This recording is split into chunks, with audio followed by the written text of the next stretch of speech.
negative contact there.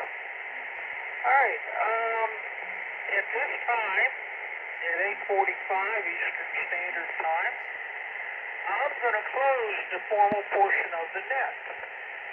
And we can go to an informal one. If anybody wants to discuss anything, we can go ahead and do that. So at this time, I'm going to turn the repeater back over to normal amateur use. There again, I'm going to take special thanks to Rick, KK4B, for the use of the 143-400, 147-300 with a PL tone of 162.2. This has been KM4AID. I have been your net controller. I thank you, and I hope everybody has a good evening.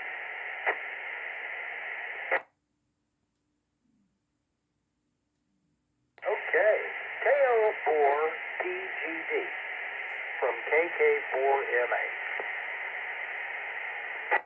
KO4PGD, go ahead, Mike. I haven't talked to you for a few days, Howard. Just curious, did you get a care package from Canada? No, I haven't got that yet. Matter of fact, he sent me a copy of the receipt. Canadian Postal Service, so I imagine it'll transfer over to our postal service. He said it normally takes 5 to 6 business days, and I'm probably on day 3, 4 maybe. Okay. I was just kind of curious. I gave you a shout a little earlier, and you must have been out of pocket, but that's okay. Well, when you get it, we'll have to link them up. Okay. Oh yeah, definitely. And Dave was talking about that, or went to that, not N9BD. N9BD. That's Joseph from California. Got on the instant messenger for NetLogger and asked that we log him in. So I did, and he had to be listening via Echolink, or he's traveling to the area here somewhere and listening locally. But anyway, that's where that call sign came from. And I was curious about the hairpin match. Hold a second.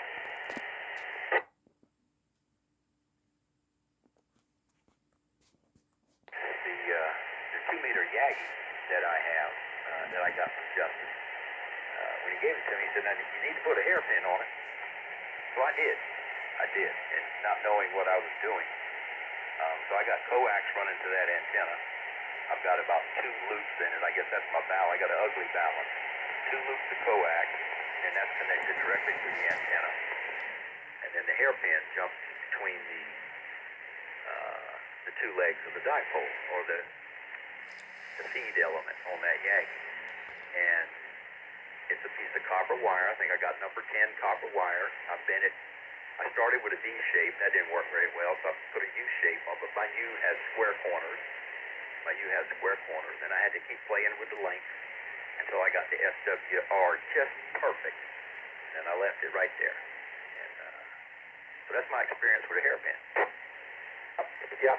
Well, down there where you bent between the 2 pins that you put in it, like I said, right there at the halfway point, right all the way down that hairpin at the halfway point. That's the point. Even if you got a metal boom,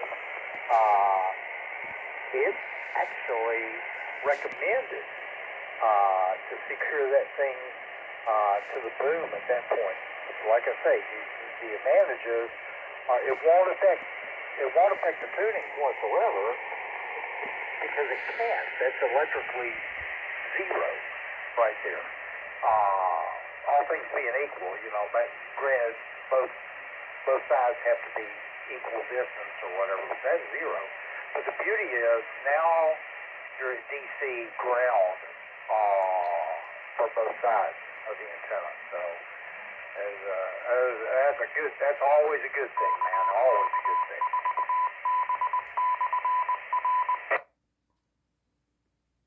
Well, the next time I bring it down, I'm gonna have to try that and see if it makes a difference in it. I went to great lengths to keep that piece of copper from touching the boom, thinking that would create problems for me.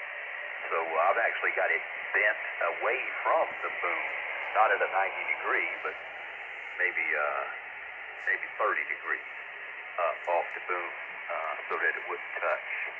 But okay. Yep, sure enough.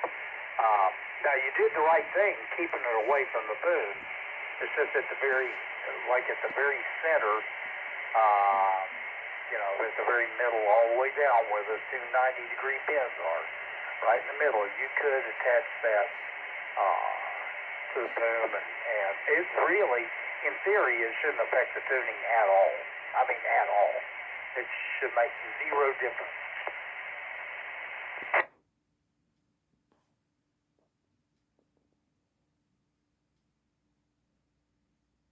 Enough people, Howard, I wish enough people had a VNA, because that VNA, everybody.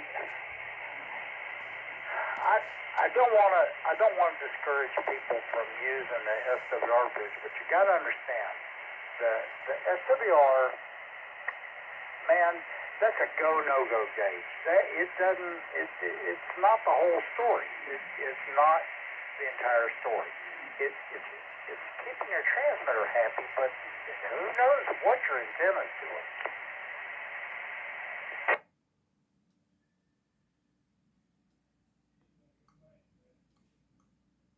Gotcha.